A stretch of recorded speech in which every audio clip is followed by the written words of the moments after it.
ഇഷ്ടം പോലെ ട്രോൾസ് വരുന്നുണ്ട്, കാണാറുണ്ടോ? പിന്നെ എനിക്ക് സന്തോഷമാണ്, സത്യമായിട്ട് എനിക്ക് ഇഷ്ടമാ. എന്നെ പൊക്കി പറഞ്ഞ് സോപ്പിടാനുള്ള പരിപാടി. രേണുസുതി എന്റെ ഒരു ട്രോൾ ആണല്ലോ. ഇപ്പം കേരളത്തിലെ മലയാളികൾക്കിടയ്ക്ക് ട്രോള് തന്നെയാണ്. എന്നെ സമ്മതിക്കണം. രണ്ടവന്മാര് ചെയ്യുന്നത് മല്ലു പേപ്പർ, അവന്മാര് എന്നെ കൂടെ തന്നെയാണ് ജീവിക്കുന്നത്. അവന്മാർ എന്റെ കണ്ണു മുന്നിൽ വന്നാലുണ്ടല്ലോ. എന്റെ ആറ്റുകാൽ ഭാസ്കര, അങ്ങനെ ഒരു ദൈവം ഇല്ല. ഇത്തരം സന്ദർഭങ്ങളിൽ ഇല്ലാത്ത ദൈവത്തെ വരെ വിളിച്ചു പോകും. ഇന്ത്യയൊക്കെ വീഡിയോ കാണുമ്പോൾ അരിശമില്ലേ? എടാ നീയൊക്കെ കാണിക്കുന്നതിന്റെ പകുതി നീയൊക്കെ നേരിട്ടൊന്ന് വന്ന് കാണ്. നീ ഇവിടെ കുറെ മാർഗം ഇങ്ങനെ കറുപ്പിച്ച് വെച്ച് നീ കാണിക്കുന്നുണ്ടല്ലോ, ഇങ്ങനെയൊക്കെ വെച്ച്. നീ എന്നെ ആദ്യം നേരിട്ട് വന്ന് കണ്ടിട്ട് നീ ബോഡി ഷേമിങ് നടത്തും.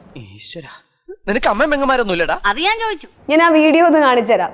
രേണു സുന, യൂട്യൂബ് ബ്രൂട്ടസ്, നീ എന്നെ തള്ളി പറയാണല്ലേ? എനിക്ക് മടുത്തടാ. എടാ മല്ലു പേപ്പർ, നിനക്കൊക്കെ എന്തുവാടാ? നിനക്കൊക്കെ കഴിവുണ്ടോടാ? നീ എന്റെ മുന്നിൽ ഇങ്ങോട്ട് വാ. നീ ആദ്യം നീ രണ്ടാണോ എന്റെ മുന്നിൽ വാ. വന്നോണ്ടല്ലോ കാണിച്ചു തരാം ഞാൻ.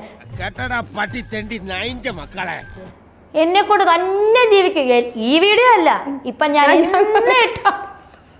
സെയിം ഡ്രസ്സൊക്കെയാ മേടിച്ചിടുന്നത്. Same dress.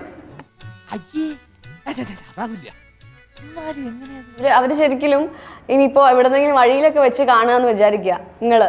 മറ്റൊരു മുഖം നമുക്ക് അറിയില്ല, പക്ഷെ ഇവരെ ഫേസ് അറിയാം. ഫസ്റ്റ് എന്താ ചെയ്യാ? കല്ലെടുത്തെറിയോ? അന്നത്തെ മൂഡ് പോലെ ഇരിക്കോ? കലക്കൊന്ന് പറഞ്ഞതാ. എന്റെ മറുക് വരെ അവന്മാര് ഇങ്ങനെ വരച്ചു വെച്ചേക്കുവാ. ഇത്രയൊക്കെയല്ലേ ഉണക്കമുന്തിരിയാന്ന് പറഞ്ഞു.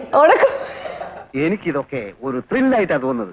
ജീവിതത്തിൽ എന്തെങ്കിലുമൊക്കെ ഒരു തമാശയൊക്കെ വേണ്ടേ? രേണുസുതി പ്രണയത്തിൽ, പ്രളയല്ല പ്രണയം. ദൈവമേ, ഈ ശരീരത്തിനോടും പ്രേമോ? രേണുസുതി ബിഗ് ബോസിലേക്കോ കണ്ടിരുന്നു? ഞാൻ ട്രഡീഷണലിസ്റ്റിലൊക്കെ വന്നു. തലക്കുണ്ടല്ലേ കുറെ ഉണ്ടെന്ന് തോന്നുന്നു. ശരിക്കും ബിഗ് ബോസിലേക്ക് പോകുന്നുണ്ടോ? എന്നെ വിളിച്ചിട്ടൊന്നുമില്ല. വിളിച്ചാ ഞാൻ പോകും. അതും നല്ലൊരു ആലോചനയാണ്. കേറാൻ പറ്റുമോ? പിന്നെന്താ?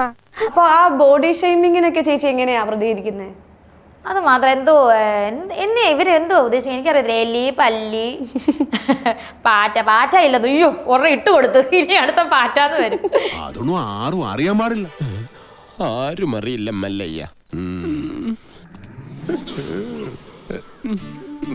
എന്നാലും ഇവിടെ മല്ലു പേപ്പർ നിന്നെ എന്റെ കണ്ണു മുന്നിൽ വന്നാ ഉണ്ടല്ലോ തുപ്പും. പരട്ട കിളവി, ചൊറിനായെ, മുതുമുതുക്കി ചിരിക്കുന്ന ഒരടിയാണ് ഞാൻ പ്രതീക്ഷിച്ചത്. ഒരു തുപ്പല്ലോ ഒതുക്കിയതിന് താങ്ക്സ്.